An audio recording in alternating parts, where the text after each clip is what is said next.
At this juncture, I'm going to call the joint meeting of the Planning Board and the Master Plan Steering Committee to order. On the agenda tonight, we have a presentation by Planning Board member and Master Plan Steering Committee member Emil Dahlquist on form-based codes. And both boards have had some introduction to form-based codes, but this will be an official educational seminar, compliments of Emil about this type of planning practice. Following that, we'll have a status report from Jack Lawrence about what's happening on the Master Plan Steering Committee, and then we will open up the meeting to a general discussion, questions, answers, comments, and thoughts about form-based zoning and its potential at Gordon Conwell Theological Seminary or any other type of zoning that might be applicable and advisable there. And if time permits, and I would like to allow as much time as possible for Emil to speak, and that I assume will be about an hour, maybe 10 minutes for our status report and 45 minutes for our discussion. And following that, we'll spend maybe 10 minutes or so on other board business, which includes some potential changes to our zoning bylaw. But I would like to be able to finish this meeting close to 9 o'clock if possible. So with that said, I'm going to take a roll call for the Planning Board, following which Jack will take the roll call for the Master Plan Steering Committee. So if I call your name, would you please indicate your presence? Bill Wheaton. Present. Rick Mitchell. Present. Jonathan Poor. Present. Emil Dahlquist. Present. Beth Herr. Present. Pat Norton. Present. And I don't see Richard Boroff, and he's not in the public participation group. Not that I can see now. Okay, and Marty Crouch present. So with that business taken care of, Jack, would you like to go forward? Yeah, Jack Lawrence is present. Kristen Kasner. Unmute. There. And Kristen will be giving the status report tonight in my place. Kristen Piper, I don't see her anywhere. David Wanger, unseen. Emil. Present. Let me get my other hat here. Marty Crouch, other hat. Two hats present. Carolyn Beaulieu. Present. Rosie Kennedy. Here. Dana Lara. Present. Present. And Lauren Lynch on the mountains. Katie Simon is not with us in her place. No. Okay, that's the roll. So, Emil, at this point, I think we're all prepared to listen to your presentation with much enthusiasm. At least I speaking for myself, I'm really eager to hear what you have to say. Okay, may I share my screen? Certainly. The authority should allow you. There you go.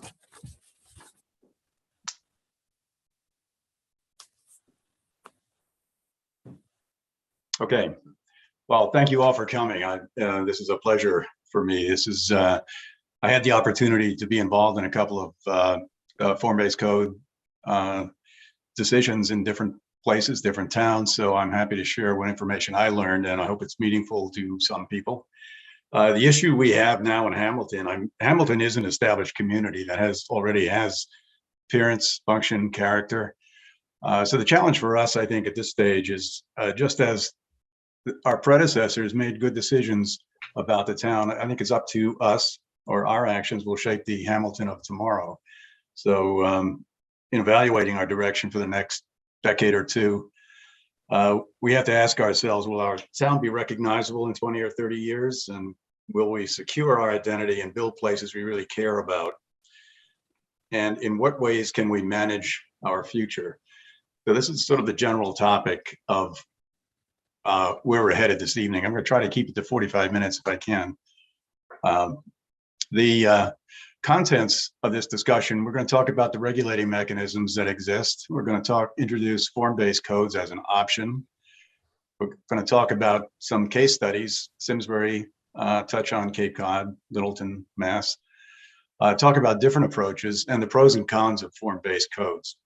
So we got a lot to cover here. This is a picture from 1947 circulation, Better Homes and Gardens, that was promising a wonderful experience of living in the country with lots of land. Countryside is always just beyond the hill. Many towns find themselves in a predicament, however.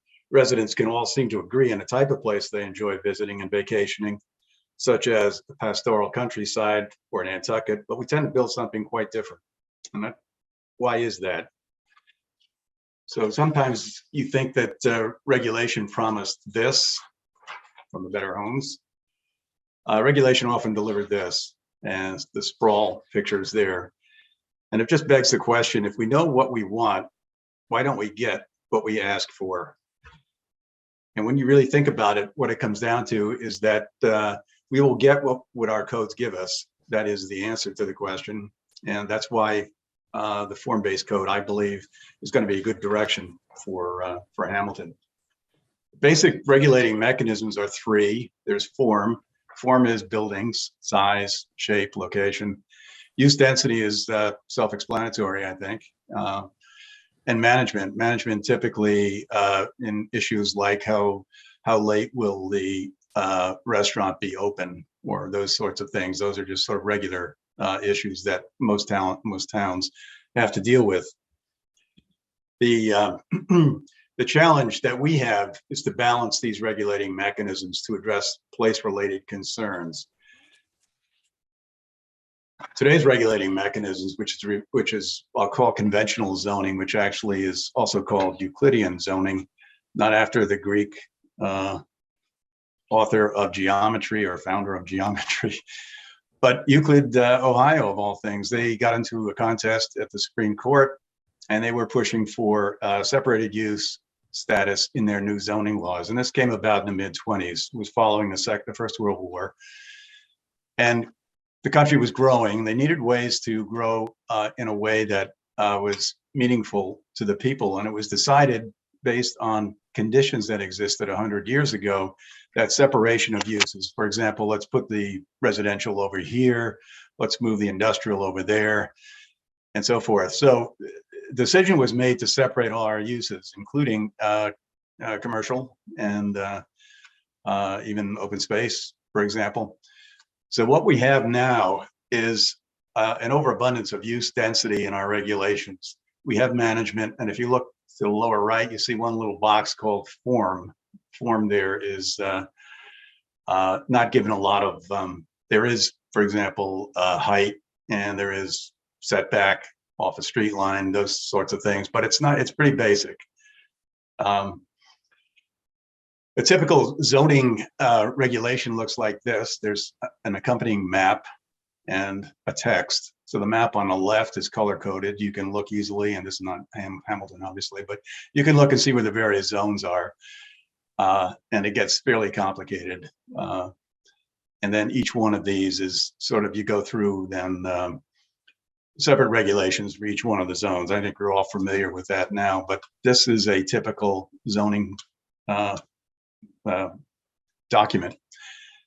Again, Hamilton is not different. Most towns and municipalities use really conventional zoning. They do use-based or a single-use type of zoning. So this is not unusual, but it leads to some problems going forward. The products of conventional zoning are dispersed uses with a few distinct centers, spatial separation of key daily activities, excessive land consumption, streets designed for cars rather than people, and no convenient, cost-effective transit, and limited choice in housing supply. This was not done by design. This is really what happened in separation of uses. So if you wanted to go to the store, you get in your car and you drive to a store across town. to do your shopping and so forth. This was quite different. We used to, in this country, build towns differently. It was pre-World War II. So this idea of form-based coding is actually a new old idea that's coming back, and it's finding a lot of traction for people and places who really want to capture character as one of the things that they want to build into their community. The shortcomings then of conventional zoning is it's an emphasis on regulation by use within limited use or single use zoning districts. Density regulations often do not address form or design, very little. Design is often covered in an advisory guideline that is not clearly defined nor enforceable. And that's key really here. Administration rarely balances certainty and flexibility, and it's difficult to build public support for regulatory changes where the answer to the "what will it look like" question is so unpredictable.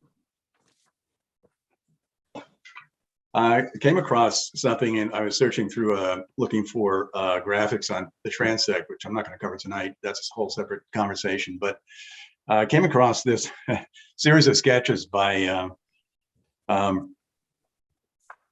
newspaper cartoonist, R. Crumb, who actually did his work a couple of decades ago. And he created this series of pictures called A Short History of America. I'm going to run through this quickly, but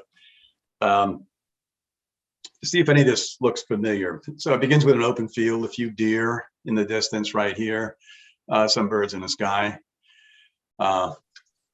Next slide, it's progress comes to, this is anywhere in USA. You get a train coming into town, a little bit of tree removal going on over there. See if I can get a,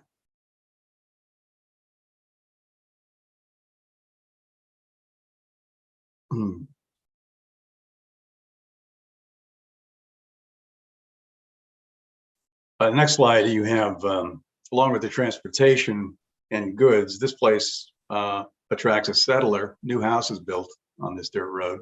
So things are starting to change here. Now a porch and a fence, wider gravel road. And the tree, which was planted in the last drawing, which I didn't point out, is an oak tree. And that's right here, right in the front of the, right in the front lawn, or front yard, I should say. The next one, and neighbors settle in and businesses really start to flourish. The train now has a crossing, so it gets a little bit more activity. Factory with smokestack, a new neighbor to the rear, and the oak tree keeps getting taller in the right.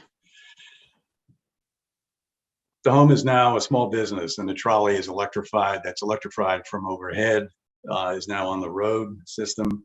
Street lamps are in place, and the tree is actually still there. Next slide, streetcars are joined by automobiles rather than horses. So there's a transition here toward the automobile. Sidewalks, curbs define the road. Traffic light, the first traffic light is right there that illuminates the intersection. So the vegetation, including the old oak tree, now disappears. That tree is gone, and we see a gradual change in the landscape. And this area right in the middle, which is the road, the sidewalks, and so forth, is referred to as the public domain. So you can see a transition taking place here in that public realm. So cars, advertising, safety barriers, again, to dominate the downtown area. And then finally, the trolley disappears. Road is paved, the car is completely dominant, few people around. And then the last slide, now people disappear completely. Cars really fill the road, so it's dominated by cars. It's auto-centric, and you start to see all these curb cuts that are drawn through for access to people. So from the beginning to this slide is quite a transition, probably all code compliant. I think my guess is it is. One interesting note here, which I'll just throw in, that right over here on the right-hand side, you see a sign about almost halfway up. It says Oakwood Village. And I had to wonder whether that referred back to the old oak tree across the street that's no longer gone. And also had observed, having known a lot of developers and worked on a number of projects, that it's always curious to me why the name given to the project is almost always the thing that disappears. You can check that out sometime, but it's remarkable. But this is wall-to-wall congestion and surrounding properties. People are gone on that. So how did that happen? And it's because of the Euclidean zoning, actually. This was something taken from a website in Massachusetts legislature. They, in fact, are encouraging communities now to combat the impacts of Euclidean zoning. I won't read the whole thing. And they want you to encourage essentially what are the smart growth principles. And there are 8 of them here, but there are 10 total: mixing land uses, housing opportunities, compact design, and so forth. So even the state now is saying that, Euclidean zoning is not really giving us the results we'd hoped for. And they're encouraging people or towns and municipalities to change gears in a lot of ways as they continue building and developing, and adopt more of the smart growth and actually form-based coding, which is a great combination of the two.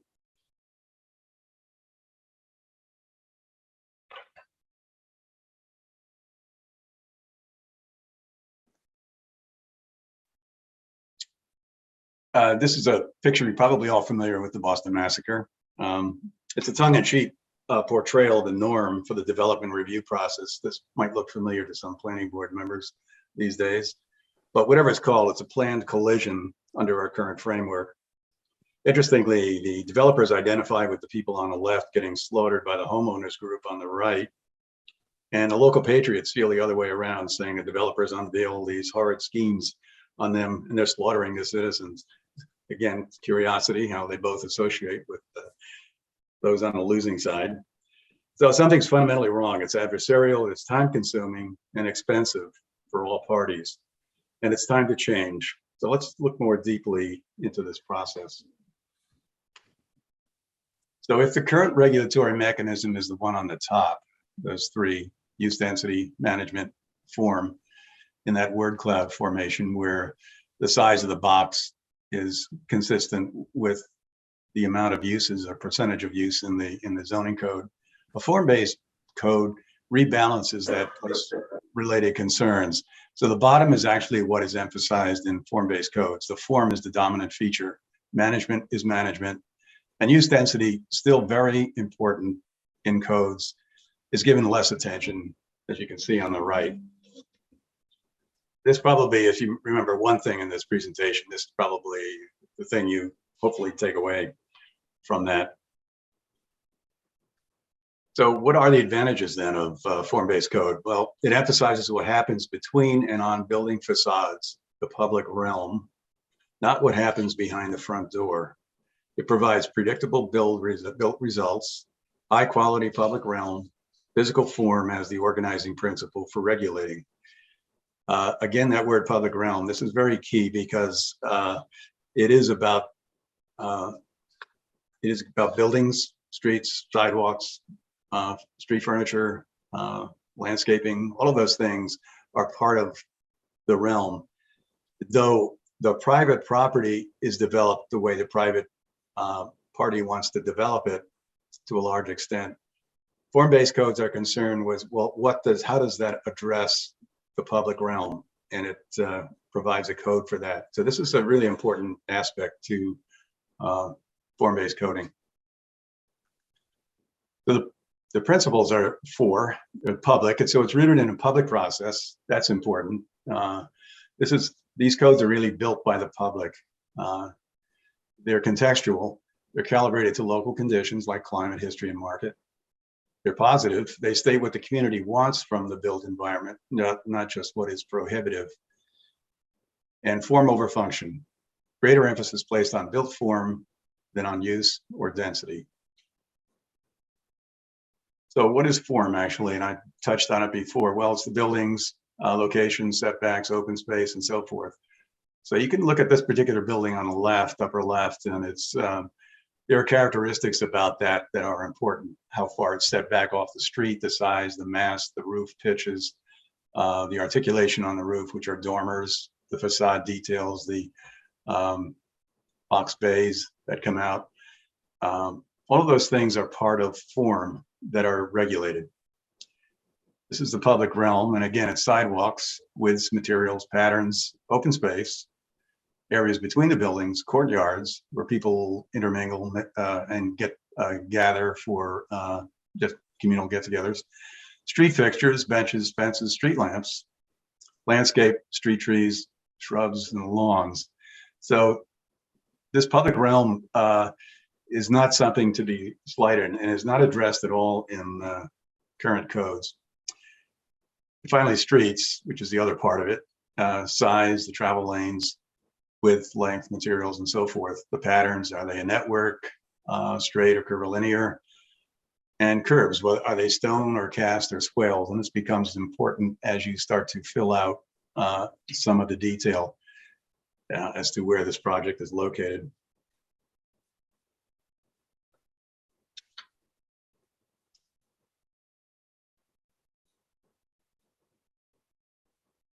So let's look at the zoning tools. Why a form-based code? Well, somehow I went backwards here.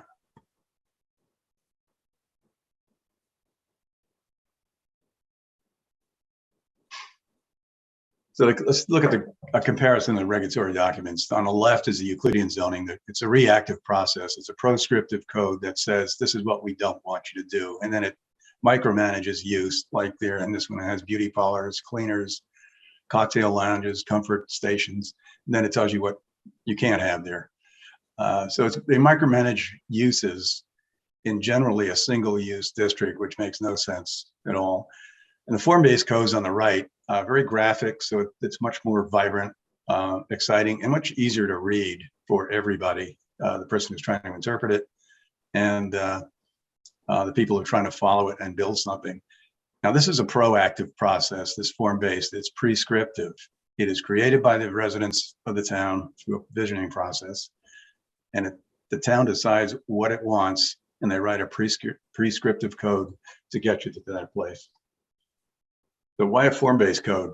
Well, they differ from conventional zoning codes in terms of the process by which they are prepared, the substance of the standards they contain, the mechanisms by which they are implemented, and the built form they produce. And this is one of the reasons why it's difficult to combine, say, take your own zoning regulations and say, let's just add some features to it.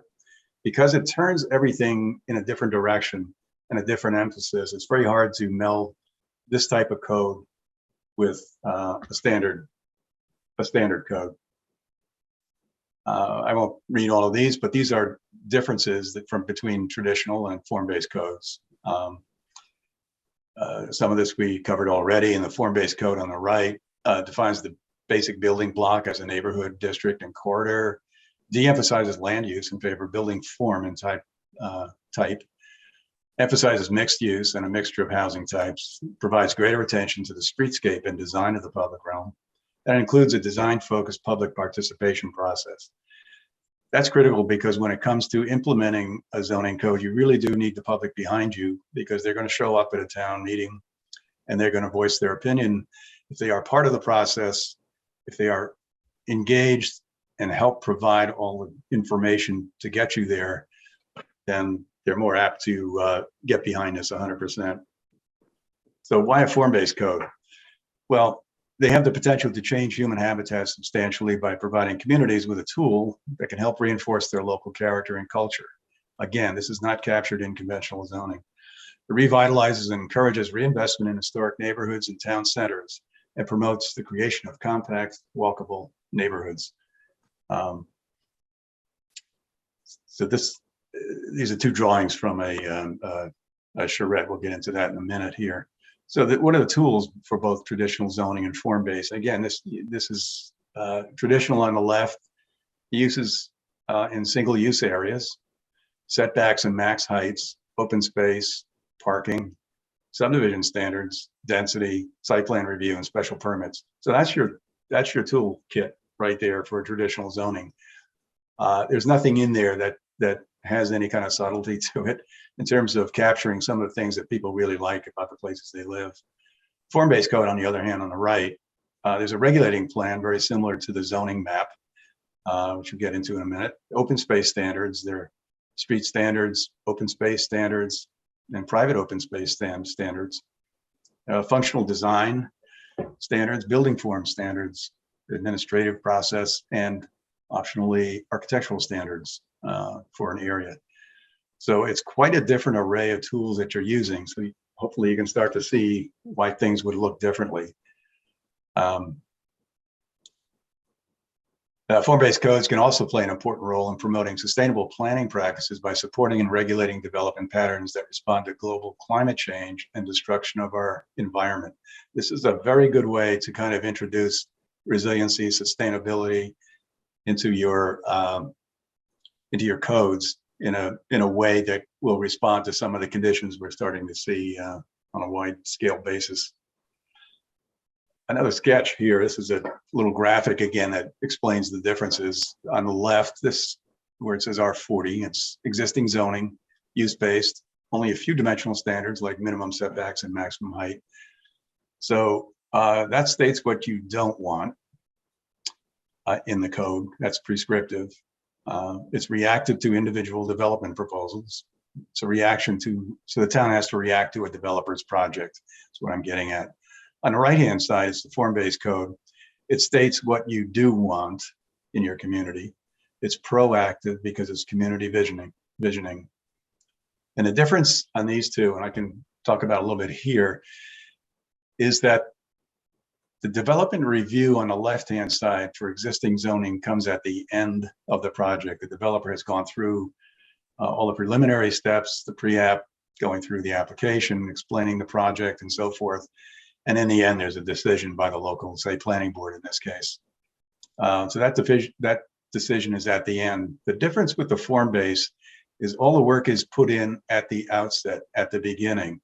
When you hold a visioning session, when you hold the design team comes into town to lead the charrette, the design session there, and you're going to craft a code or actually a design, a plan at this meeting, and then the design teams comes back with a form-based code that will replicate what plan was agreed to by the town. So this puts the whole process essentially at the beginning of a development review. In other words, the developer will come in to town, he'll look, and the town has a form-based code, he will look at that and say, if I want to build something in this location, I'm going to follow this form-based code, period. And if he follows it to a T, the incentive in this form-based code is to really streamline the approval process. Planning board probably would be the administrative group to review this, but what typically would happen is if everything that form-based code is completely fulfilled and the project is compliant, what then happens is that there's a very short timeline for the developer. So this is really beneficial for the developers because for many of them, that whole process of getting an approval is very expensive. It takes a long time, and they really don't know what the outcome is going to be until the very end. So this is this kind of is very predictable, which developers like and the town likes. They all will understand at the outset what's expected to happen there. Victor Dover, I had a chance to meet that man. He's terrific from Florida, but a form-based code is organized around the type of place you're trying to create rather than land usage. So it's organized around the type of place you're trying to create. Conventional zoning will have sections and subsections devoted to land uses like residential, industrial, or commercial. But form-based codes recognize that healthy cities are, first of all, mixed-use places, and they depend on things that have more to do with physical design than land use. That is a substantial difference right there. This is just an enlargement of the previous one where the conventional on the left zoning might get you this. So this is what's called the lowest common denominator. At the very least, that's what you could get on the left with our conventional zoning. On the right, the form-based codes would get you this because it again is predictable. I'm going to show you just a series of 3 slides here. This is sort of a general anywhere kind of, but they're different scenarios. This is a scenario I would call just traditional village setting. This could be Hamilton. This road going right down the center here is this could be 1A right here, going right through the middle of town. This is sort of pre-development. This is sort of the older form of way towns used to be built. Some houses right here in the downtown, some shops and so forth.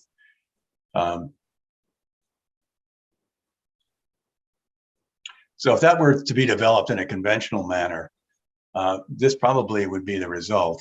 So you have a new gas station and mini mart, follows corporate plan up here in the upper right. You can see that over here where the arrow is. You can see the, so that's the mini mart. There will be some historic homes that are replaced with standardized buildings and parking lots. So you start to get generic buildings right in your downtown area. Redevelopment of residential to commercial. So some houses might stay there. Storage units, we don't have one of those yet in Hamilton, but strip mall replaces historic home scale down here in the lower left. So this would be what really could happen in a conventional development. Now, this isn't necessarily form-based, but this is, I just call this creative development, but it picks up on a lot of what form-based is about. Again, Route 1A right down the center. But now you can see some very subtle but significant differences. All the new uses conform to the visual character and physical patterns of the existing village. That building takes off, for example, on roof slopes. Massing is broken up into a number of individual pieces connected to give her a lower scale and so forth. And the parking is put at the sides or the rear of the building. This is crucial. The single biggest thing you can do is change your parking scenario, get the cars off the road or between the building and the road. Now you have a mixed use of residential, commercial, institutional uses. And over here you have pedestrian plazas, streetscape, and landscaping. So again, these buildings are pretty tight to the road, so that's more traditional. Parking is not dominant. It's off to the side or the rear of the building, so it's mostly hidden. So it's a much more pleasing place to actually be walking around on the roads. I just blew up the lower left-hand corner. These are the 2 buildings in conventional development. This typically is what you have in conventional setup. You have, again, you see this everywhere. You have the street, you have a planting strip, which is usually all gravel and no plants in it. And then you have a double loaded parking lot. And then the building is set back. So you're viewing the building across the parking lot. That's so consistent up and down. And then you start to have a lot of these curb cuts. Every single building, in this case, there's an in and an out. So it has 2 curb cuts. On the right-hand side, the creative development, again, is much different. You have some plazas built in. Again, it's the spaces between the buildings. The public realm is enhanced a little bit. Buildings are now, they're not flat top buildings here. They actually have pitched roofs, and they're consistent in scale with more traditional buildings. So the question is, where would you rather be? Now, implementing form-based code. So this is the beginning of, how do you get to essentially implementing a form-based code? Well, first thing is to do is assemble the team. So the town prepares an RFP, it interviews and selects a team of choice, and they agree on a contract and timeline.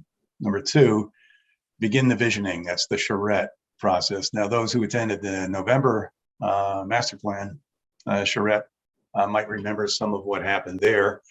There was a lot of interest in the public, and I had a sense that they came away from that, the public, with a pretty good feeling about being involved in what could happen in the town. So begin the visioning. So you determine the scope of work, you define the line, what is the area being discussed, gather the data, craft the vision, then you codify the vision, so once you create the plan in the charrette process, which is right here, then you codify it, and then you adopt it as a town, and you administer the code for every project that occurs within that particular zone. Charrettes is a French word, actually, and During the École des Beaux-Arts in Paris during the 19th century, proctors circulated with their carts or charrettes to collect final drawings while the students frantically put finishing touches on their work to meet project deadlines. The term was adopted to represent an intensive artistic study. So it's a multi-day all-nighter that these students would put together, doing their drawings on wooden forms, and then they were picked up for by the proctors for the judging. So where can you use a charrette? Well, revitalization areas, for example, the village center, I'm thinking about Hamilton Center here. If there's any interest in doing an economic development there, this would be a terrific place in my mind to do it. Large development plans at new or repurposed sites. Well, I can think of one that will be somewhat under discussion maybe later tonight, where that would be an excellent choice to do that. Community-wide visioning for a town like Hamilton, which is 94, 97% residential, that probably doesn't have a lot of appeal. I would not recommend going through a form base for the entire town. I'm looking at maybe 2 very appropriate areas in town to implement something like this as an overlay zone. Comprehensive planning. Well, master planning is doing that comprehensive planning right now, so they're involved in that. So what's the charrette process? So you identify the boundary of the regulating zone, identify all the macro and micro elements in the zone. Those are just fancy words for streets, roads, sidewalks, topography. So all those elements that make up that area that are significant to a final design are all identified. This is a key, and you find this in a lot of codes already that sometimes get ignored or passed over, but they're important to identify what's there to work with. Step 3, through a public consensus-driven effort, define what goals and concerns should inform the design. This is the key part, where again, you have an open studio, public can come in and leave, and they all help put together the design. And it's a loop back kind of conversation, which I'll explain in a minute. 4, you conduct intensive public visioning, design sessions with feedback loops built in over 4 days. 5, determine the organizing principles best suited for the design. And 6, assemble and present the vision plan for the zone under consideration as the basis for your final code. Sounds like a lot of work. This is all done in 4 days. It's very intensive, and having been through this, it's quite an interesting process to go through with folks who've done this before and know how to facilitate these meetings. It's really extraordinary. So the typical charrette is, again, it's a consensus building, as I noted here, a better way to design community plans as a basis for regulation. This is what people they get together, they make notes, and they decide what it is they want in their community. I'm just going to touch on some of these. These are organizing principles. So when you do you come up with your plan, you want to write your code, you have to organize it about something. So you can do it by buildings, you can do it by street type, by frontage, or by a transect. We're going to put the transect aside for another time. I won't talk about that one, but some of the project that I'm going to talk about as a case study in Simsbury, Connecticut, was done by street type, and I'll tell you why that's important to do it that way. But these are the options that the designer can use in order to organize that plan. Now, why does a charrette work? Because this is sort of a loop back mechanism. You start with the concept on the left that comes out of the visioning session. The design team sort of puts together its data. They start their sketches, their drawings. You go back to the public for alternatives, and then the public reviews it over the next day or two. And then the design team makes alternative choices. It's refined, public will review it again, and then it goes back as a plan.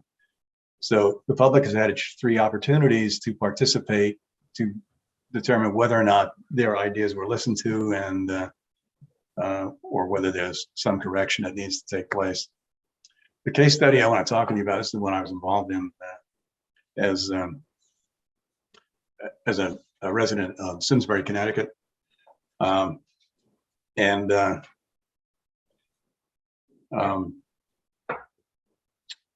The one thing I'm just going to mention one thing here is I chaired the design review board for a couple of decades there. And I have to say that if we had 5% of the projects, we evaluated all non-residential project that came through town, buildings of all sizes, shapes, and so forth, non-residential. If you get 5% that were actually great designs or even good designs, that was a good year. The problem is it's such an overwhelming sense of mediocrity out there, frankly. And this is not just an architect complaining about a developer. It's just that it just seems to be the way it is. And so I really became attuned to this whole methodology because you could really put in the work at the outset, determine what you want in a studied fashion, and then you could actually get there. But this is Simsbury, Connecticut, town center, Charette. The length of that downtown area is roughly twice of what it would be from, say, Crosby's to Winthrop School. So it's about half the Hamilton site is about half the length of this overall one. There are about 26,000 people in Simsbury, Connecticut, compared with Hamilton, which I think is around 6, something like that. So what happens, the design team was selected. In this case, it was out of Austin, Texas. They did a nationwide search and picked out Code Studio, a terrific group there. So they circulated around town through the library and other places, information to welcome people to come and join in this public event. We're going to begin on Saturday, September 12th, and 13 and 16, open studio. 14th, drop-in open house. Wednesday, September 16, closing presentation. That all happened in those 4 days. And what they did was create a report, a charrette report, which I'll start to show you. And they sort of tracked everything that happened during the course of that. I'm going to show just a few of the drawings because it would just take way too long to. The report was quite long on that. So they arrived on Friday in upper left-hand corner there, the team. About a month in advance, the real designers came into town to get more familiar and talk with town officials and so forth, planning boards, to get some background information. They arrived on Friday. They set up their studio, in this case, in the auditorium in the library. Saturday was the charrette. That's when we had several hundred people actually show up and participate. We were split up in amongst maybe 10 per table, and with a blank sheet of paper over a map. And people were just encouraged to write things that and discuss. And the point in this whole process is to develop a consensus. It isn't that each table is going to argue who is right on this, but the idea was that each table was to come up with one plan, one set of ideas that they all agreed to. So it's a consensus driven, which is really quite a different way to look at it.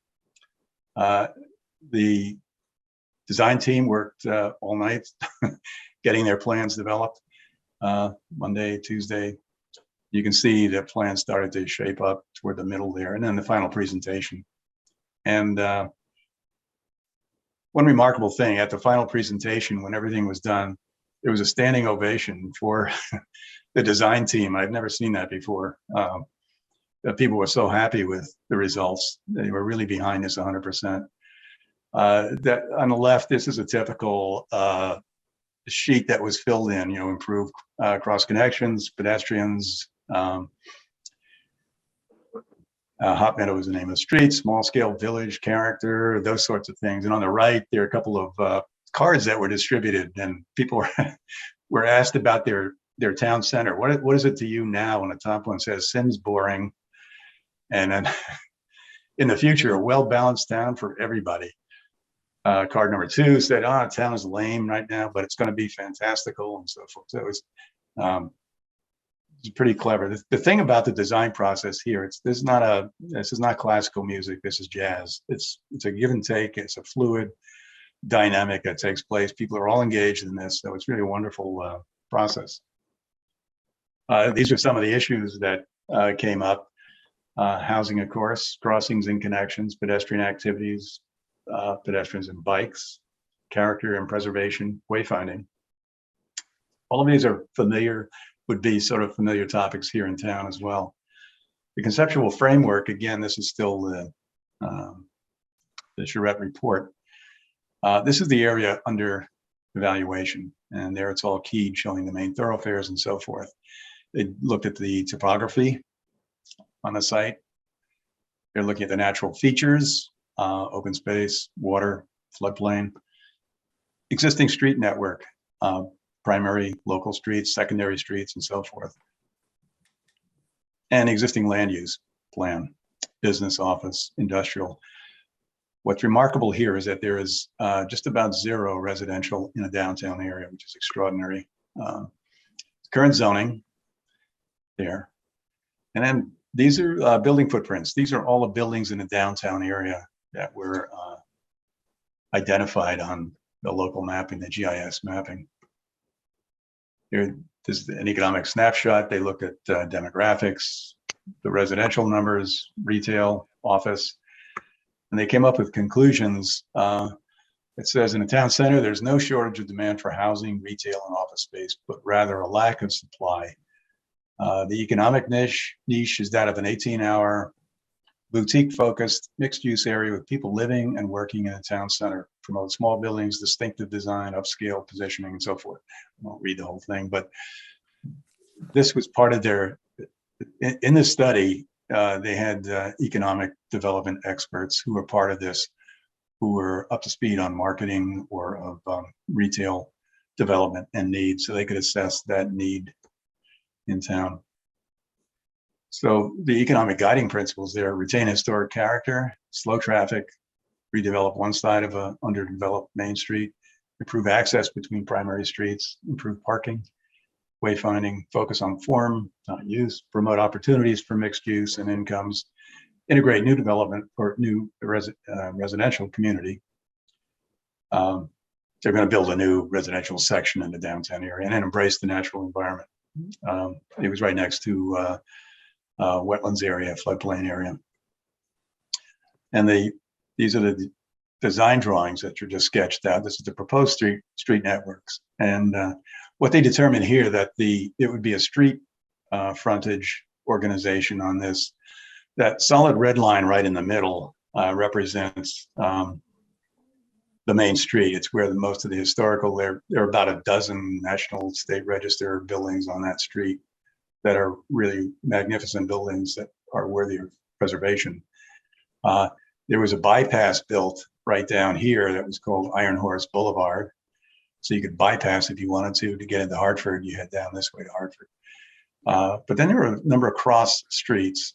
So it's like a ladder with the rungs being the cross streets. What they decided was to build the economic development and central activities on the cross streets. So something here says Mall Way, Wilcox Station, Phelps, and so forth. And they proposed a couple of new streets that worked in with the geometry of the place.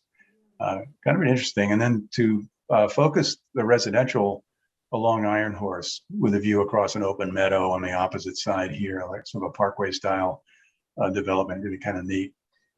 So the main street, which is the historic part of Simsbury, was pretty much kept intact. They were discouraging any type of development that would really spoil the character there.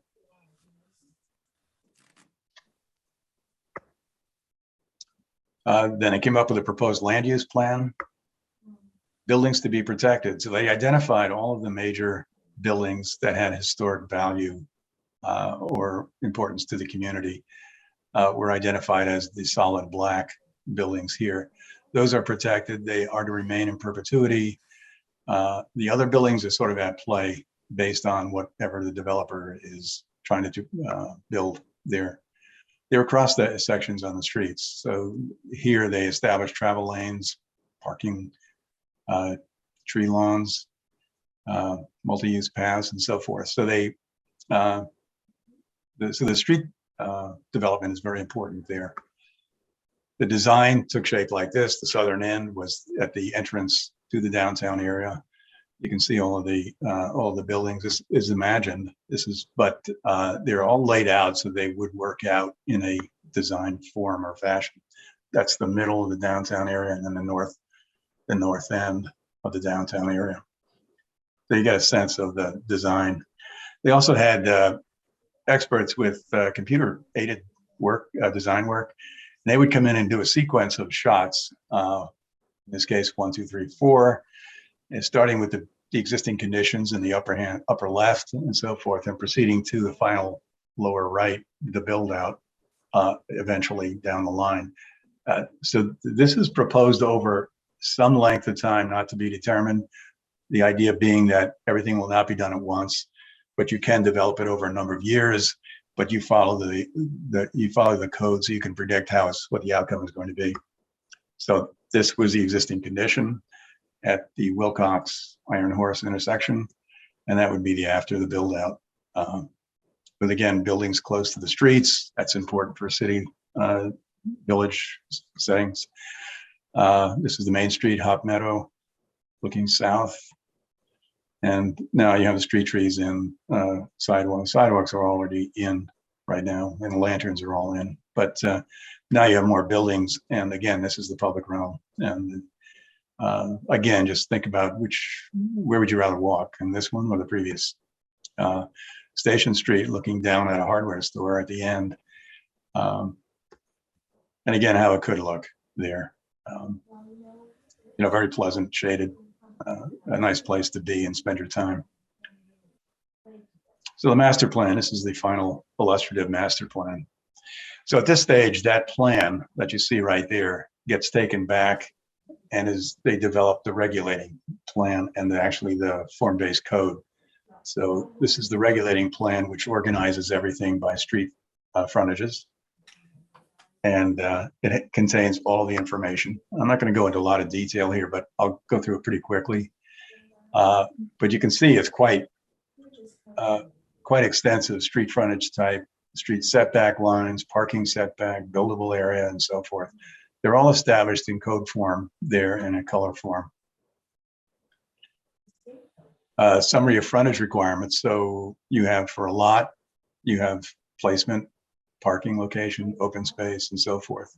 Streets are identified across the top in color form, SC 1, 2, 3. Those are all the street names or street identifiers. And then below that, in this matrix, they have all the standards laid out. It's very graphic, again, in terms of these are lot locations and placement of the buildings, parking locations, open space, pretty easy to follow. And they have sort of generic building forms there, height and use. What they're saying is ground story height, floor to floor, minimum max 9 feet to 12 feet, those sorts of things. And then the street activation one, which is, again, kind of jargon for all of the interesting things that happen there. And this is really about like facade articulation, wall length. And they even have upper story transparency. The transparency factor is how much glass is there as a percentage of that facade on the first floor, on the second floor. The idea being on your ground floor, you want more glass because it's probably a retail shop or something in that order. And that's all established. It's pretty neat. Building elements, that when you put a porch on, a stoop, a balcony, again, these are all the guidelines there. Height and use. The use is still around, and it's very important because it tells you where you can use on what street, what is allowable there. So it's not abandoned entirely, but it's just not micromanaged. Height measurements and proposed streets. Allowed use table. And that really concludes the Simsbury form-based code charrette. It was actually 1 year exactly between when the design team came to town to begin the charrette to adoption of this use form-based code. It was 1 year time frame, and that seems to be kind of the average what it takes. And just incidentally, as this code is written and developed, there was a lot of feedback to the community to evaluate it, to weigh in on what they were crafting. So it was not, they didn't disappear and then say, here it is, take it or leave it. So it was really a very collaborative effort from beginning to end. I'm not going to touch a lot on these, but there are a number of form-based codes currently done. There was one done for Cape Cod, Massachusetts that was interesting. It was the entire Cape. they came up with some interesting material on that. They established Cape Cod place types, for example. There's the natural area, the rural development area, suburban development, historic area, maritime, community activity center, and so forth. And this is kind of place types that were identified for developing particular codes. Littleton, Mass is another community that probably is very similar to Hamilton in a lot of respects. It appears to be roughly equivalent in size, but they decided to do their Littleton Common revitalization. So this was done, I guess, to encourage more economic development. So this was their sort of basic study. And again, I'm skipping over a lot of their information, but I think you get the idea. So whether you have individual lots with, say, 1, 2, 3 lots up here, owned by 3 different individuals, the design actually is developed to incorporate those. Or if you had one single lot there, design would be the same. So you don't go through all those issues of what happens when your project goes over onto the next property or those sorts of things. So, and then down here, the buildings are pushed up against the primary street here. Parking is mostly in the rear, so it's out of sight. It's neatly done. And this is the map of the area, the Village Common District, right there in the center. And this is, they did adopt their code, so that's now, they're administering that now. And then there was some frequently asked questions. Does form-based code make sense for the common if there is no sewer? So this would be sort of a common, and the answer was yes, because form-based code would still prescribe and foster more predictable and higher quality designs. Adding sewers would allow for even greater variety of uses, such as cafes, restaurants, hotels, and so forth. What will a FBC cost the town? There's no direct cost per se to change the zoning itself. Form-based code is only one piece of a larger plan to transform the common. Public improvements such as streets, sidewalks, shuttles, and sewer are other projects that fulfill the vision of the common and are separate from form-based code and fall under the purview of the Board of Selectmen, not the Planning Board. That's not exactly right, but in most form-based codes, but because the public realm is in the code.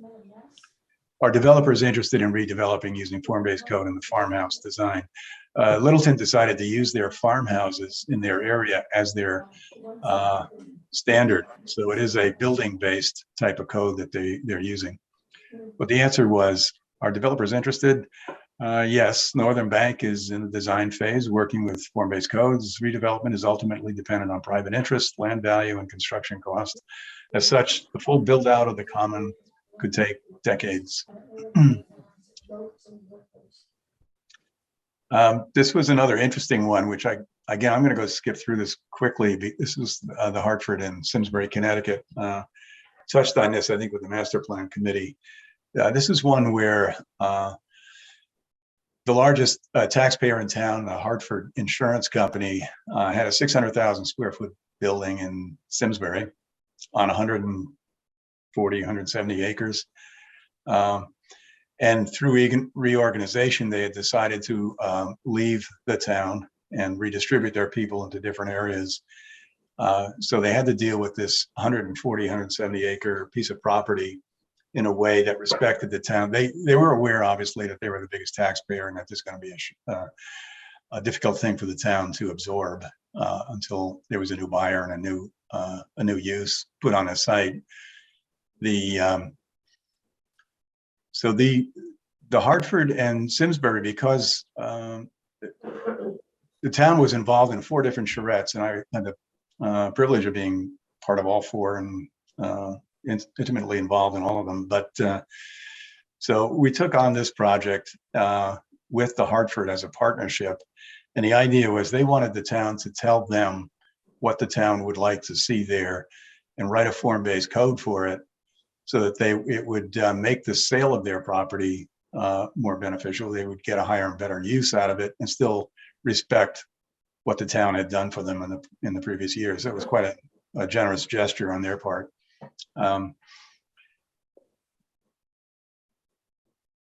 So again, it's a 170 acre infill site, 600,000 square foot Class A building, built in 1984. It's a beautiful building. It's granite, steel, glass on the exterior.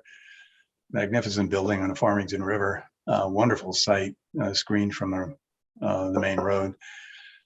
They went through a long process of determining what is the best for the Hartford Insurance Company and what is the best for the town. They're trying to come up with something that would work for both. So they really studied many different possibilities there. Goals and outcome, sell building for office reuse if possible, major corporate user or multiple tenants, market nationally, redevelopment of 170 acres in preservation context, that's important, multiple scenarios, including a variety of housing, flexible use zoning with prescribed design limitations, build on strengths of the community and the site. Simsbury has an authentic place, natural amenities of the river, of the site, the river, trees, trails, and so forth. They really had the right kind of set of guidelines. This is the building that was there, an immediate opportunity. There was some realization pretty quick on that they were not going to find a single use for 600,000 square feet, single owner for that. So that they knew that wasn't going to fly. So they, sad to say, in the end, the time clock was running for them, and they didn't tell us what their time clock was set for, but at some date they made a decision to take the building down because it was costing them too much tax money to maintain a building that was not occupied. It was a tragedy because this is a Class A building. It was really beautifully done and sited, an extraordinary opportunity for somebody, and it didn't pan out. And so they went through with the design process to come up with a code. There was a community visioning session. They used the non-scientific keypad preference surveys. So they would take instant surveys. Everybody was given a keypad when they checked in. And there was a series of questions that were given at the front, and you had to register your response on a keypad. Everything was done real time, simultaneously. So it was really quite an interesting thing. And then they graphed everything about what people desired, what they really wanted. So it's a pretty clever way to do it. So community feedback, testing scenarios. So they came up with different scenarios, and they said, well, what do you think about this? And people could come in, as you can see in the lower left there, and sort of weigh in or give their opinion on the project, what they thought of it. And there was technical feedback. There were a lot of people involved here. I can see the town planner in Simsbury is sitting there in the back. He doesn't. Town planner. This was the code official right there in Simsbury. So I mean, but they had their own experts working on this project to come up. Again, they were always had their interest at heart there. They went through marketing analysis. Hartford contributes 1.6 million taxes of Simsbury's budget. Represents 1,500 employees, so it was a big hit for the community. $8 million per year annual expense to Hartford. Astonishing. So the challenge: replace the tax base, replace the workforce, diversify economy, enhance quality of life, attract and retain millennials. Anyway, there were a number of scenarios that were built. I'm not going to go through them. This is a whole separate discussion. If anybody wants to talk about this a lot, I'm not going to do it now, but it was a very interesting process to see all of the scenarios that were created. Corporate research village, single large user with support cluster uses. So a lot of different sketchy scenarios that were developed and priced out. And then the market responsive, community driven, form-based codes. They eventually drafted a code of the entire, by this time I'd left town, but they had written the form-based code completely. And we're marketing it as, again, the advantage would be for a developer. You come in here, you build what's designed, the approval is almost automatic. And so it's a very short time frame, low risk, I think, for developers. So I'm getting close to the end. What are the different approaches? Well, you can reform your existing bylaws. Start with short-term fixes on the most common concerns, focusing on streetscape, form, use, frontage, and parking. So you can take your conventional zoning and tweak it. The middle ground is a partial form-based code or hybrid approach. And there's a hybrid composite where you leave the existing code in place, but incorporate form-based codes into uses that each component has at the site and architectural standards that accompany it. Or you can do a district overlay, which this town is familiar with. Leave the existing code in place, but add a separate form-based code to achieve desired characteristics. Or number 3, the full form-based code. As I said, number 2, the hybrid, to me, is not that successful because they're two very different animals. When you try to put them together, they're really hard to match in any way that's predictable. So, but it is possible. Some towns have used that. So what are the pros for form-based? Create a stronger connection between the community vision, regulations, and development plans. Establish a supportive relationship between private development and the public realm. And to generate predictable development outcomes. That's key. Improve the quality of the public realm. And finally, to encourage compatible mix of uses, actually is another page. Legalize appropriate density and reinforce historic patterns at the building scale. Promote economic development. Reduce auto-oriented development patterns. And make zoning regulations more accessible to the community through the code's use of photos, diagrams, and drawings. This, in effect, gives a form-based code. You can look at it as a language, like a pattern language, that allows the people, allows the residents, they can look at a set of traditional conventional zoning, and it's pretty arcane. It's hard to understand why, what is this really, or how does all of this translate into something I can understand? Whereas with a form-based code, even the public can look at the diagrams and the drawings and the sketches, and they can tell exactly what's going to happen. So it is a pattern language that people will pick up on very quickly. But what are the cons? Code reform can be time consuming, and it's hard to know exactly how long it will take. As I said, the Simsbury was 1 year end to end. Most new codes are written with the help of paid consultants, which can be costly. That can vary, depending on the size or scale of the project, could be maybe as low as $50,000 or as high as $150,000, maybe $1,000 or something like that. But you're talking about the town 30 years out and what it's going to look like and how it's going to perform and all that, what it's going to, how it's going to be. Number 3, we have perceptions about staff, time, expectations, and training can appear to be too complicated, which is kind of a misplaced, I think, expectation. It's a lot simpler than probably I let on to believe. It's pretty easy to comprehend how to use it, how to implement it, administer it. So I think that one, staffing is another thing. Is, as I said, I think it would be up to some organization like the planning board or one of the commissions, planning, maybe ZBA, I don't know, to determine how what the best commission would be to administer the code. 4, as local developers may be unfamiliar with form-based codes, well, it is catching on.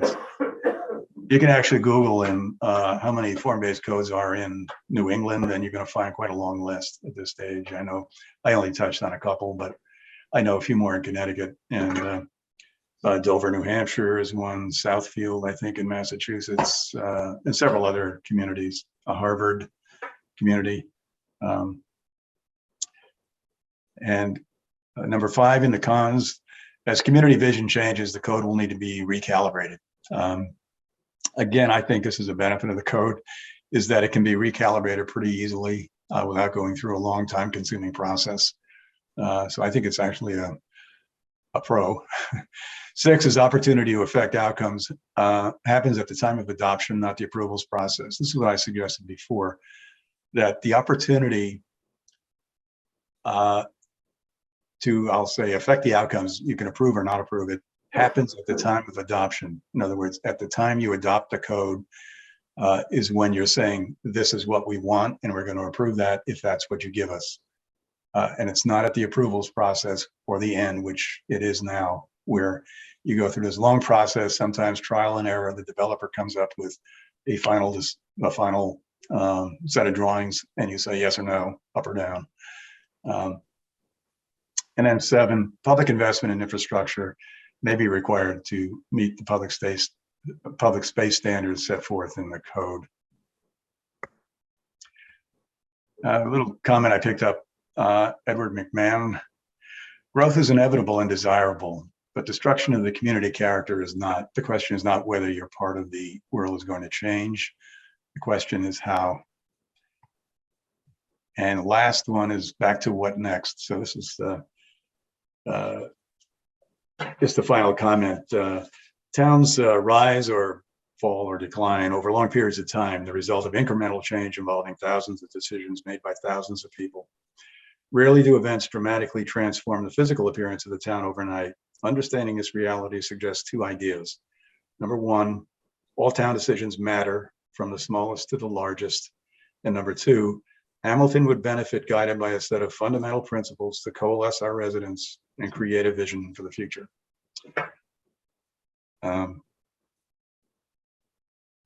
That's it. Thank you very much. Thank you very much for your Neil. attention on that. And thank you for not asking questions. And I would be happy to answer any questions you have. It was kind of a lot to consume in a short period of time. Well, I just want to reiterate, it's evident to me that you put in an extraordinary amount of time into that presentation. And I think you did an extraordinary job in informing the members of the planning board and the master plan steering committee. And I hope everyone agrees with me that I thought you did an outstanding job. So yes, please, if anyone has any questions for Emil, that would be great. We could, in fact, begin our discussion now. And at the conclusion of the discussion, we could have the status report from the Master Planning Commission. That might make a little more sense to just switch those 2 topics. So I throw the floor open to anyone who has any questions for Emil or any comments. Marty, I have one question. I'll try to reduce to a yes, no answer. In Simsbury, the Hartford exercise, to what extent was that integrated with the downtown exercise, if at all? And was that done in the same charrette, or were there different charrettes to arrive at 2 different areas done separately? Yeah. It because it physically resided outside the downtown area, it was a completely separate, and it was done, in fact, about 3 years later as a separate project. The town also did a 3rd charrette in another village setting in Simsbury. So they did actually 3, and then they did a Route 10 corridor study, which was actually a charrette. They examined the road that went from the bottom of the town to the top. Again, I had the pleasure to be on that one, where they analyzed, and the idea was to, using a transect method, they analyzed where along that road you should do what and build what and what it should look like. It's really kind of a neat way to do it. And that's a whole separate discussion. But so they at the outset, you have to establish an area to be a zone that you're going to write a code for. They were not included together. So it was a completely different consultant. The other one came out of Texas as well for the Hartford, but a different company. I wanted to say that it was I have really. a question. Oh, I have a okay. question on implementation, Emil. Yeah. So if you have a plan and you're trying to codify it into what should happen on a whole series of plots or pieces of land that represent an area, do you pass a zoning law that references the plan? And my question has its origins in the fact that zoning really can only control certain things. You can't force an owner of land to build, a colonial shopping plaza or whatever you want. That kind of violates their rights. How do you actually implement this? Well, Assuming you reach, a consensus about what you want the town to look like. well, one of the benefits, again, in doing it at the outset is there is no developer at the table at that stage. So the town decides what it would like. If you want a colonial house there or a building there, the town decides that. And that becomes codified at that stage. So if a developer wants to build there, he comes in and does a colonial building or a shape building. But it's not that, Bill, it's not, the vocabulary of the building isn't that exact. In other words, they might say it can be 2 stories. It should have a pitched roof. It should have a certain percentage of glass on it. They don't get into details. If you get into architectural standards, then you can. Then you're in trouble. Yeah. Well, yeah, it's more difficult to do that. But if you look at the town of Jamestown, Rhode Island, which they did a plan book with just extraordinary detail, and I'd share it with you sometime. It's just an extraordinary amount of work they did. Every molding piece is established, on the cornice details and everything. So it can be taken to an extreme. The nice thing about a form base is you can be as light or as heavy as you want to be in crafting the code. The town has full control of all of that. So if you want to do a light touch, you do that. If you want to go really heavily into the detail, you can do that too. So it is an excellent tool to get what it is that the community wants with reason, within reason. So So I the have a implementation, the administering of it then has the developer complied with the code? That's what the administration is. It's a yes or no. And So question, Emil, cost for Simsbury to do this 6-day charrette and form-based code development? the cost was to do the charrette and the code was $120,000. I saw one number that said 170. I don't know where they got that, because the town also later on did design guidelines for the downtown area, which I was very involved with there. So they may have included some of that money, but essentially it was 100 to 120,000 for that complete 1-year process. Okay, and just a second question, it sort of gets to Bill's question. For existing building owners and landowners in a designated area, how do you deal with their concern about that this form-based code may be actually impacting the value of their property in a detrimental fashion, or their ability to sell the property at a future date? In other words, it specifies you can only, put a certain type building there. Yeah, well, the code is not retroactive. They cannot go in there and say, okay, owner A, if you don't have to change your building, you don't have to. It's not, even though there's a code operating underneath your building, you don't have to make changes to it until you want to make major renovations, and then you have to comply with the overall code. So if they wanted to, no, that I get. I'm more trying to get at somebody may own a building and say, well, this may impact the value that I might be able to get when I try and sell the building. I'll tell you what generally happens is that, and I saw this in Simsbury, that the owners are actually given much more property or development opportunities than they currently have. What happens is a lot of the people who hold property in the downtown area are really underdeveloped. And again, I'm not advocating developing the downtown area to any high degree at this stage. That's up to the people, that's up to the residents. But what I'm saying is that right now, or on the Simsbury code, there was one whole area that was now being used by a landscaping outfit. It was now going to be occupied by condominiums and single family housing, which was tremendously larger than whatever this landscape person was getting from their property. So it was, and he was really reluctant to do anything because he didn't know where else to move, and he was just reluctant to do it. He eventually did that. They moved. They went ahead on doing that. But I mean, there are always going to be those little things that happen, but, uh, I don't know if I answered your question. Yeah, fully. yeah, it did. Well- And one last one.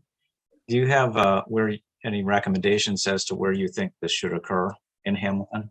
Well, there are two areas that in my 4-year knowledge of Hamilton, one would be the downtown, absolutely in the downtown area, the economic district that the planning board was referring to, I guess, as a flexible development a zone from Winthrop School down to Walnut Street, I guess. That definitely was an area that I think the town ought to really consider. Now, I understand that's also down the road. That's a long way off doing, but the other one is the Gordon Conwell. I think that's an extraordinary opportunity for both the college and for the community to come to a consensus and come up with an extraordinary development there. And again, it's got to be fashioned by the people. The people have to accept it, and it's going to be important there because of the repercussions, I think, from landowners around, residents, neighbors. So I think that really has to be a collaborative effort. I would not go the full town on a form base. I don't think that's worth it. And so that's where I would do it in those two areas.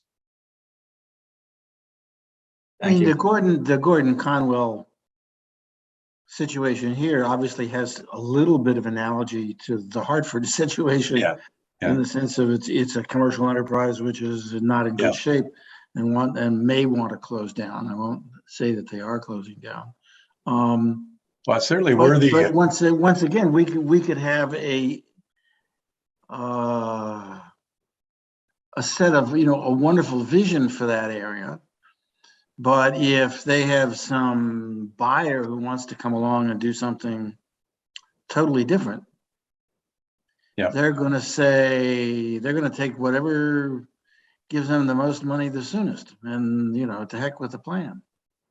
Yeah, that's the way the Hartford had it structured. If they found a buyer, they could sell it any single time, even though this whole project was underway, the form-based code.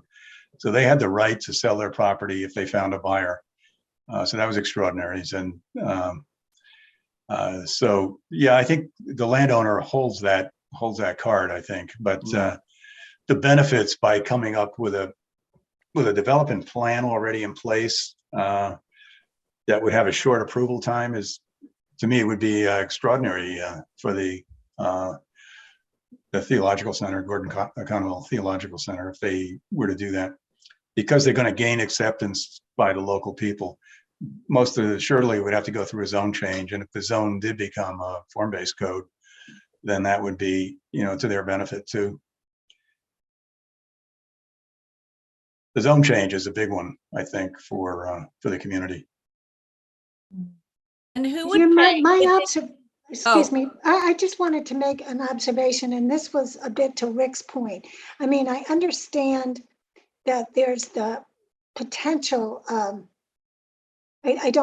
problem may be too strong a word, with requiring development to adhere to, just for the sake of argument, a particular building form.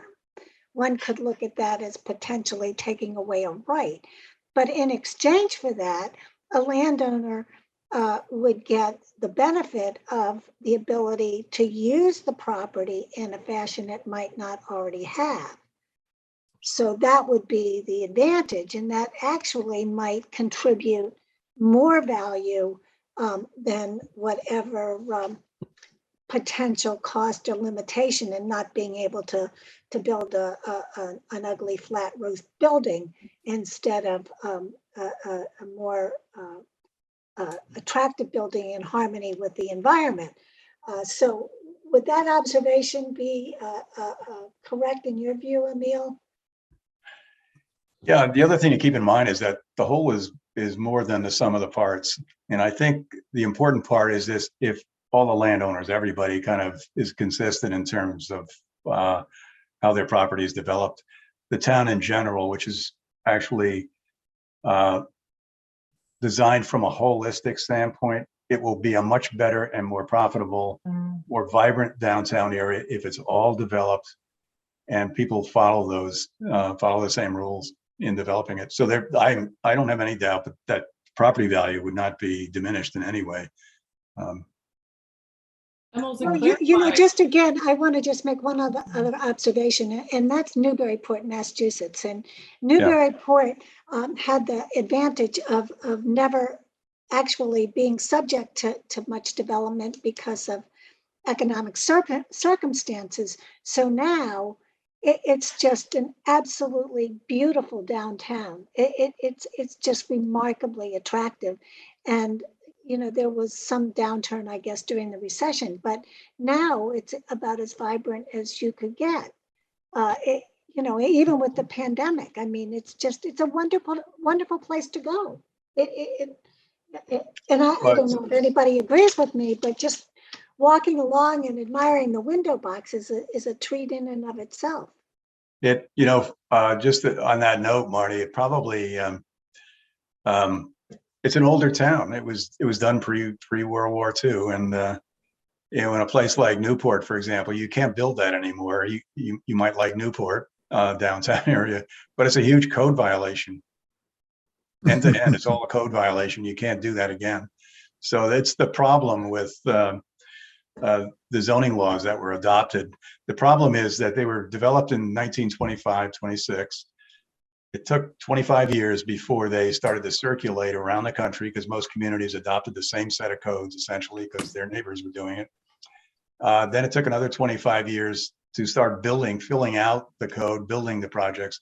Another 25 years before you started to see the results, which people were not too happy with the results. So that's a 75-year time frame for people to start realizing, wait a minute, maybe we ought to do things differently because it doesn't seem to be working out. So the new old idea is to go back to the pre-war ways that towns went together, and what was important then was, the physical conditions as opposed to the use of the site. I think in Newburyport, the key there too was the whole center of the town fell down in the earthquake, and I can't recall, it was a good long time ago. And so they had the opportunity to build it all in an organized way, and using the old practices of harmonized building. They came out of the book where things lined up and there was no dissonance in design, as it were. It pretty much came out as a piece. Yeah. Wasn't Newburyport, I mean, they used historic districts quite a lot in Newburyport, which gives the town a lot of authority in designing things. And I seem to recall they might have also had a redevelopment authority for the downtown at one point, which again gives you a lot of carrot as well as stick to implement the plan. The historic districts were traditionally protected areas, so they would introduce a lot of form-based type of language. Right. But that's the only zone where you're going to see that in a historic zone. So I can see that in Newburyport. There was a form-based done on the waterfront there. I don't know if you've been there recently, but in the last couple of years, they did a redevelopment of that whole waterfront area with paths and so forth and parks. So it was. I think that was actually all private. Steve Karp was a longtime fan of Newburyport, and I think he had a lot of money. He just bought up everything and tore it all down and made a comprehensive package. I think it was the same designer who did that, who did all of Cape Cod, same organization. Emil? Yes. May I ask a question? Could you expound a little bit more on the timing of the Gordon Conwell opportunity? I know they want to sell within the next year, and you'd said that this process takes about a year. How would you imagine that going forward and working?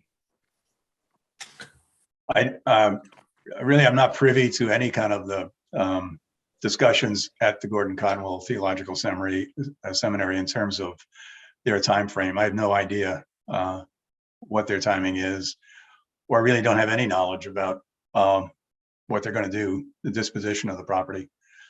Are they going to keep any of it, all of it? I don't know. I've read, and I'm trying to remember where that they're moving out completely, closing campus, going virtual, closing their campus here in Hamilton. And that they are hoping to have a buyer within a year. Has anyone else seen this? Or am I just, Well, it looks like there are two representatives from the college here that they may or may not want to say anything about it, but well, this is not private information that I'm sharing. I saw this written somewhere, and yeah, perhaps I just don't know. I don't know. It's not public information. Okay. Well, I don't know if it's public. So May I ask a question, Marty? Sure, yeah. Sorry. Emil, would you see that the form-based code could be used to create an overlay district, thereby providing the property owner with two different ways to market the property? There'd No, be you can't underlying do that. existing zoning, which No, you can't do, you have to Agreed. accept one or the other. It's not really an overlay. You can overlay it on another zone, but you have to choose one zone or another because they don't mix. And I've seen, you can't give owner on two adjacent properties, two options to develop differently. It just doesn't work as a scheme. Well, but for instance, we were talking about the Gordon Conwell site. It's all under one property ownership as of right Yeah, now. that's So the if- extraordinary part of that, yeah. So if you applied the overlay district onto that site, and Yes. they would be able to, work out a deal for somebody else to purchase the property and develop it one way or the other, either with the existing underlying residential zone or with the overlay district, which would be a form-based code. Yeah, and the overlay, the form base could be part of the whole of site, because the site is in the order of 100 acres, I believe, and 102 You could acres, I believe, yeah. yeah, you can have a form base on part of it only, and then determine what the zoning is on the remainder. I think the base zoning there is on R1B, I believe. I believe that's right. Yeah. Yeah.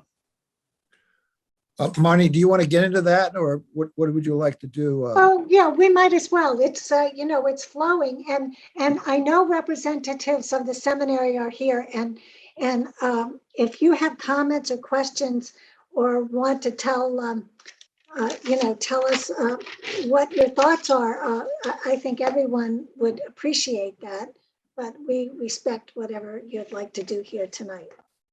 Okay, do you want to do the status report first, or do you want to do this first? So let's continue our discussion. I think it flows nicely, and we'll just wrap up our discussion in about 15 minutes and have a short status report. And I think we'll be close to our time of about 9 o'clock. So Okay. please proceed. All right, but let me just say that at the last planning board meeting, which was attended by Messrs. Truen and Walters, the question arose what the town would like to see. And of course, the town doesn't work out collectively quite like that, but the master plan, it was suggested perhaps would present a format that could work out very well for both parties. And in doing that, I've had to make certain assumptions with respect to the present inclinations of the board of directors. But what I understood from the last planning board meeting was that the board of directors had given a set of marching orders that pretty much were as follows, that the seminary operations will move to Boston from Hamilton, as yet schedule unknown. They should get the best price possible for the Hamilton property, which would fund the move. The seminary operations would shift to virtual mode from its current dormitory mode and thereby eliminate the need for the dormitories. So the Boston operation will operate pretty much on a virtual basis, and that they would like to work in a partnership with the town to accomplish these objectives, as town permissions will be required to realize the best price. And I would suggest that the best price would come, and the best advantage for the town and for the seminary would come from a commercial development on that property, and best as a planned commercial development along the form-based lines that Emil has just been talking about. So in order to realize that price, and to have the best understanding of the market, the Gordon Conwell representatives indicated that they were going to form a development team and hire real estate experts to guide and consult and give them the benefit of their best advice in how to do that. And that certainly should bring about the quickest, because the two things have to happen virtually simultaneously. A price has to be reached, and that price will indicate what will be the next stage for the seminary in Boston. So without knowing what price you're going to get for the property, I'm assuming that it would be difficult to take that next step. The two should really work simultaneously, because as I understand, the property has been fairly expensive to operate up to now, so that the longer this process goes on for the seminary, where the seminary is caught between two locations, the more expensive it is for them to continue to operate that way. So there's a real advantage to making this thing happen as quickly as possible for both us, the town, and for the seminary.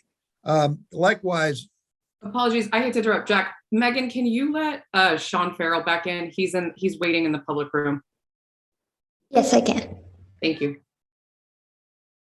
okay. So that brings up, as Bill Wheaton noted last time, the best thing to do is to have the property in a marketable form, that is without encumbrances and other considerations. The major one of which is the relationship with Harbor Light. And Harbor Light, the town is also interested in Harbor Light developing affordable housing on that site. But in order to do that, a lot of details have to be worked out, such as the buildings that Harbor Light may or may not redevelop for this use are reliant on the septic system and water systems and other infrastructure of the property. So again, Harbor Light needs to know on what basis they might move ahead. And to the extent that there's an option there, this would be, I believe, quite a considerable encumbrance to a developer coming in and trying to develop a comprehensive plan for the entire property. So it would certainly simplify the next step of the college and the town to have whatever options do exist. And there's an indication that there was an option on 4 buildings, that perhaps that option would be set aside, and that encumbrance would be out of the picture, so that a plan could come in looking at the entire property, and then Harbor Light could work out something with whoever the developer should subsequently prove to be. Because it really complicates the matter at the present time for the factors that I enumerated. So we are all interested in, the town and the seminary are interested in getting the best possible price. And I think, and making that move as quickly as possible to end whatever drain is now being experienced by the seminary due to the continued operation of the property itself. So it's important, and as I say, I'm working on a set of assumptions here, some of which may be fallacious. And you may say that if a piece falls out of the fence, the whole fence falls down. So all of these things are important. But that's the way it looks at the moment. And I've written this up. I'd be happy to send it over for you. But that's my summary of kind of where it is. It's a tremendous opportunity for the town. I think it's a tremendous opportunity for the seminary. And we need to work very closely together, because there needs to be all of these changes in zoning, not only for the seminary and the town, but also for Harbor Light, to achieve the best result for all parties involved. So, and Jack, if I can, and Marnie, if I can interject a little bit here too. I think that's all well and good to be thinking about that, but ultimately the decision is with I think the select board and the planning board to move forward with kind of options on the property, whether we do it or not. I've already had kind of an initial meeting and Marnie attended with some other kind of interested parties to basically see about doing some due diligence about the property, because, I think we have a tremendous opportunity here, but it may not be an opportunity we take. But we want to do our due diligence and kind of run it up the flagpole per se, because, as you're saying, Jack, there's a lot of kind of balls in the air here. And, even though we're working on a master plan, it's really kind of in the purvey of the select board and planning board to move forward. And then ultimately the townspeople, right? We want to have people vested in the process. I think in the past, we've gotten burned a few times with different properties by not having a set plan and assessment. We want to make sure we do that moving forward and having some talks with the seminary about assessing the property and what options could be. Absolutely. No, I agree with that completely. As I say, that the two parties here have to move together in order to realize the best value for both town and seminary. And I think with if I can just say one more thing, with the master plan steering committee, and I think I had this discussion the other day with a few people, is basically we want to plan for what's in front of us right now, not the what ifs. I think if we get too caught up in the what ifs and the pie in the sky, we're going to stretch ourselves too thin. And I think with all these documents, and the problem I had with our last master plan is we finished it and it just sat. You're right. And I think what we want to do with this master plan is plan for what we have in front of us at the moment. And then as things arise, because I don't know how quickly or how slowly the Gordon property will move for the town or other developers, and then adjust as we go. Oh, absolutely. But it's our aim in the master plan, as I understand it, is to try and lay out a something for the next 5 to 10 years that would be the basis for a strategic plan to follow that would bring fiscal stability for the town for the next 10 to 20 years. And this is a critical moment for the town and for the seminary because of that. And we don't have fiscal stability right now. It's something that we're very acutely aware of. John Prulage's tool makes clear that we need to make some moves here pretty quickly. And so these all have to come together, and with the seminary, I think, needs to make some moves as well. So I hope that the talks get serious and move quickly as possible. At this point, and unless anybody has any further comments, we're getting close to 9 o'clock, but I did want to give the representatives of the seminary an opportunity to make any statements that they would like, perhaps to correct some of the assumptions that have been set forth here tonight. And I want to reiterate, this whole meeting was just an opportunity for a frank discussion and just throwing out ideas to see what might work, what might not work, and what would be in the best interest of the town and of course in the seminary, because in a sense we are partners, whether we like it or not. Whatever one, either the town does or the seminary does, will have an effect on the other. So I think it's an opportunity to work together, and it's also an opportunity. I hate to use this colloquialism, but to also try and think outside the box to solve some of these problems. So again, if anybody from the seminary would like to speak, I think we'd all appreciate just a few comments if you have any. Sure, Madam Chair, thanks. I'm happy to speak for the seminary. This has been obviously very helpful to Mr. Trawer and me, and I'd start by saying a couple of things. One is that it's not like it or not. The seminary certainly likes the fact that it can partner with the town on this. This is something that was intriguing to us when town folks came to us and suggested the possibility there might be some kind of a zoning reconfiguration for the property. So we're absolutely on board for that. We welcome the conversation and are glad to participate in it how we can. So to start with, I think that is a strong positive. And I think Mr. Lawrence does put, I think, his finger on it well. One of the things for us is timing. It certainly will help us, and it sounds like it'll help the town to move this forward well. So I think we can join in on that inclination.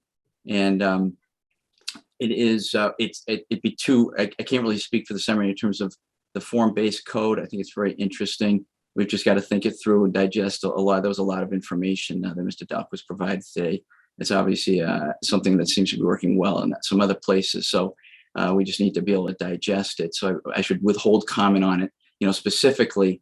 But I think there were a lot of things there that were very interesting as we were listening to it. Maybe just a little bit more of a nuance in terms of the seminary's timing right now, and what its inclination is. And I'm not actually listening to what Mr. Doc was said, and I think any kind of zoning change, I don't think this is inconsistent with it, namely that the seminary is doing its due diligence at this point.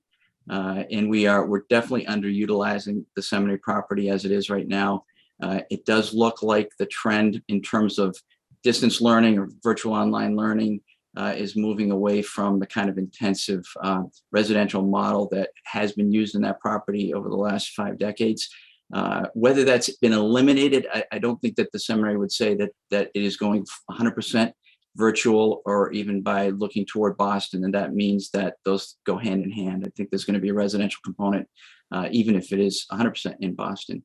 We're not prepared to say that we're selling the entire property, or that we're walking away from it completely.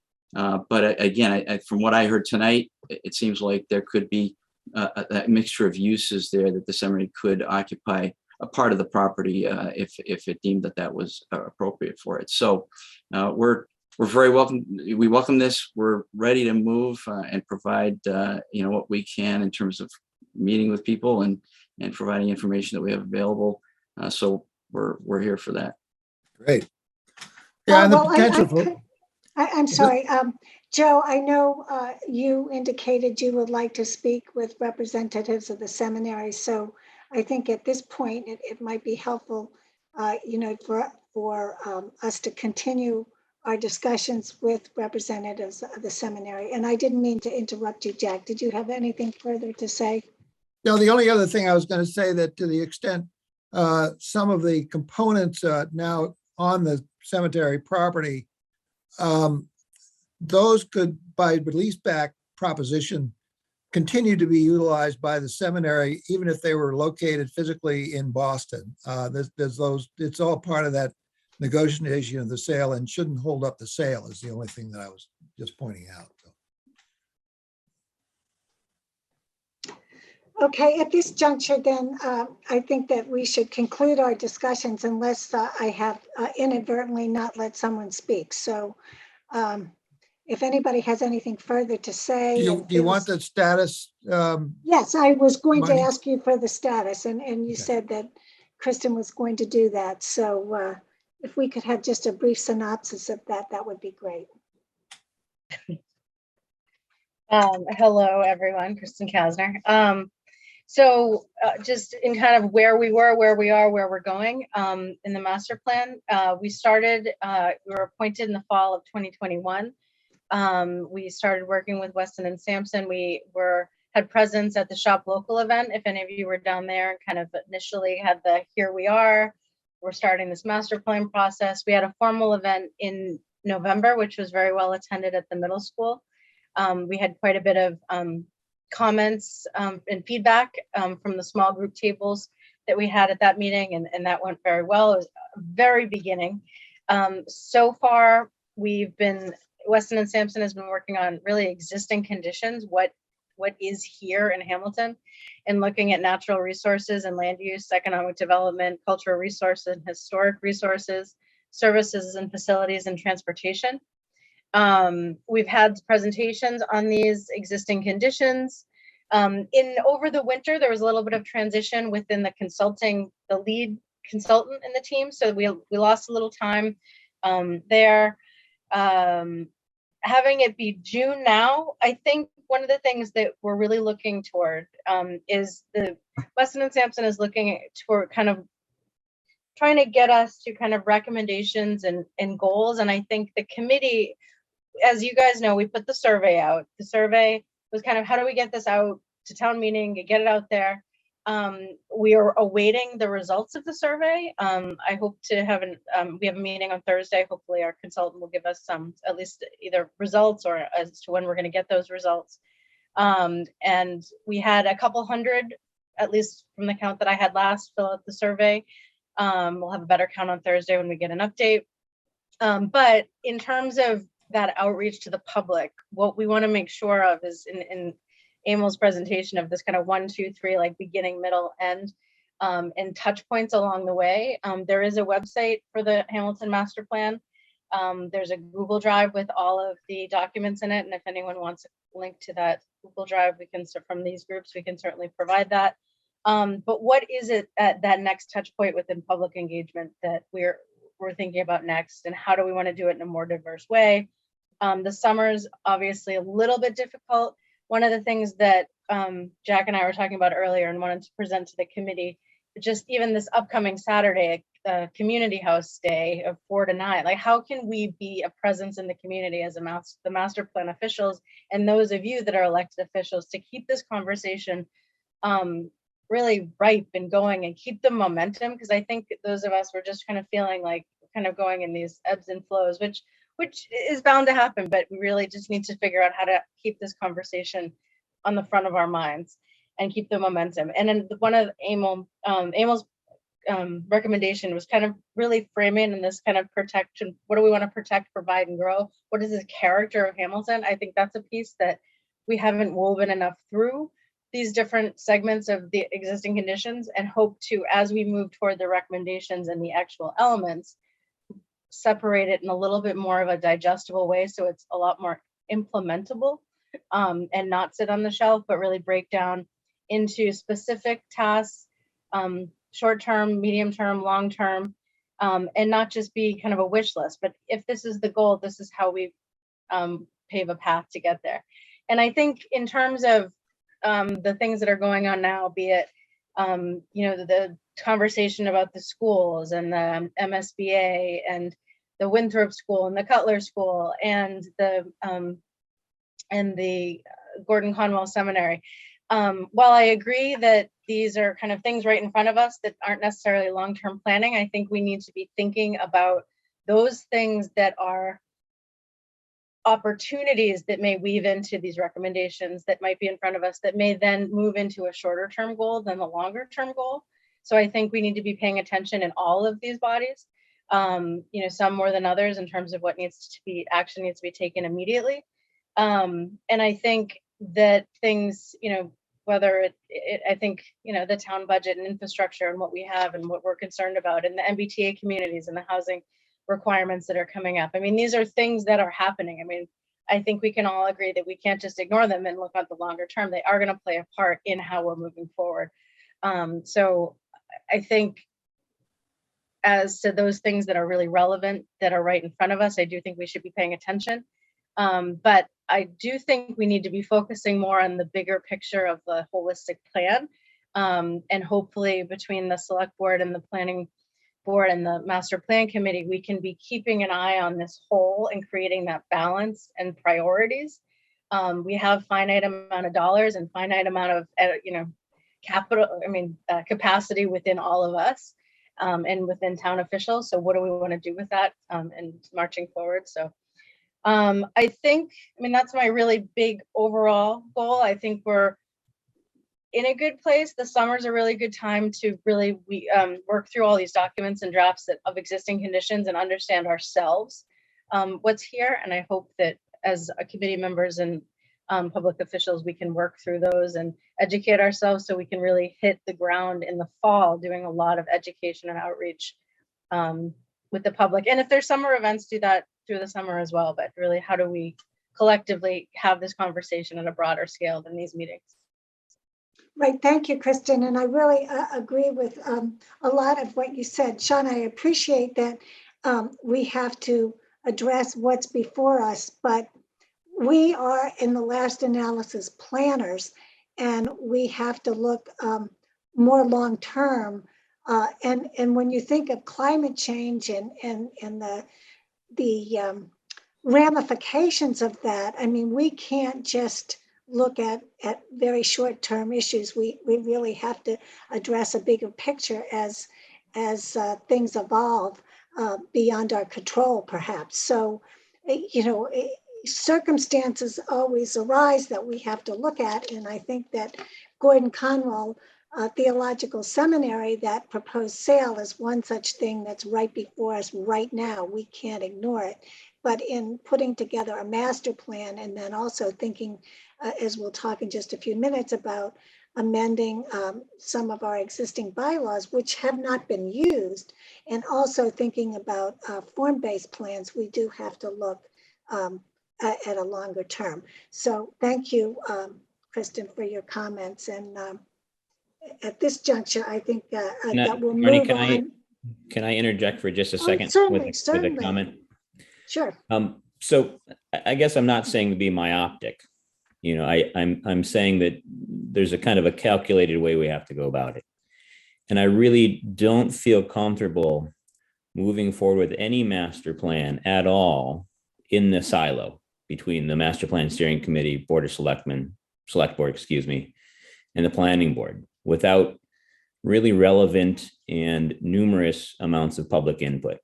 Oh, absolutely. Yeah. And I think I don't want to put the cart before the horse and start talking about, you know, whatever happens at Gordon Seminary or Winthrop or wherever developing in town without knowing a handful of things. With the data gathering, that's how much developable land do we have? Right. Having some smart growth within that.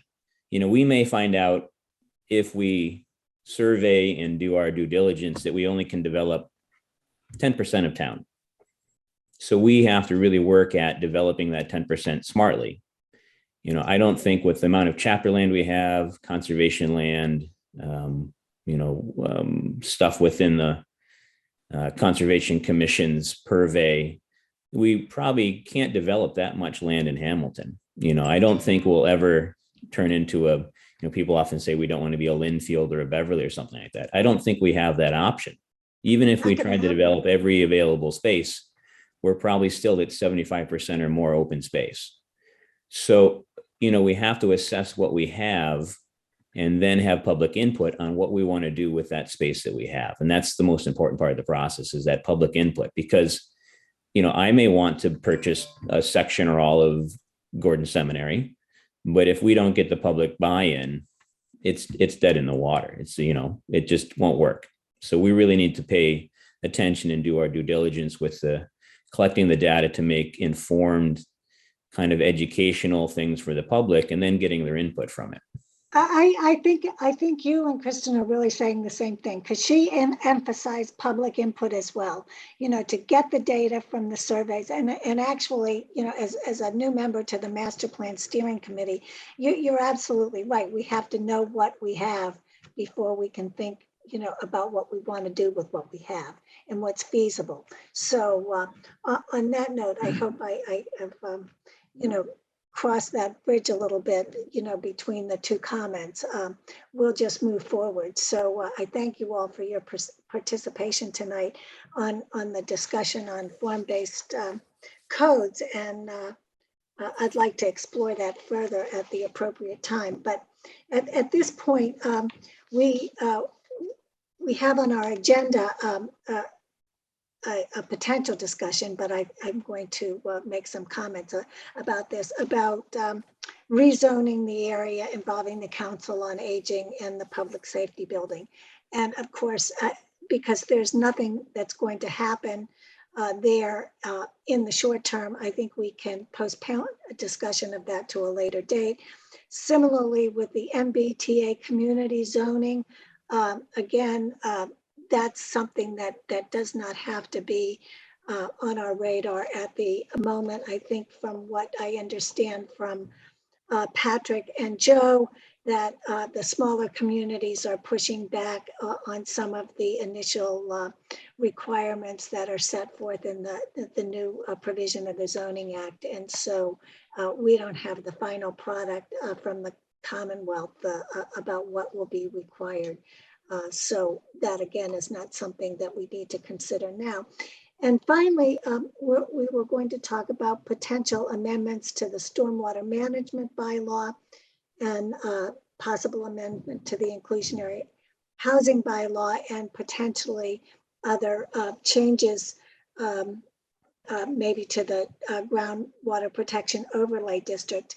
And my suggestion for this evening, given the late hour, is that if planning board members have comments with respect to potential amendments to any of those bylaws that I just referenced, or any others that I have not referenced, I think that each member should forward their wish list, if you will, to Patrick Reffert, and he can compile the suggestions, and he and I can discuss them and the priority with which we should address them, and also whether or not it's feasible to have any of those changes or amendments made so that they could be placed on the warrant for the fall town meeting.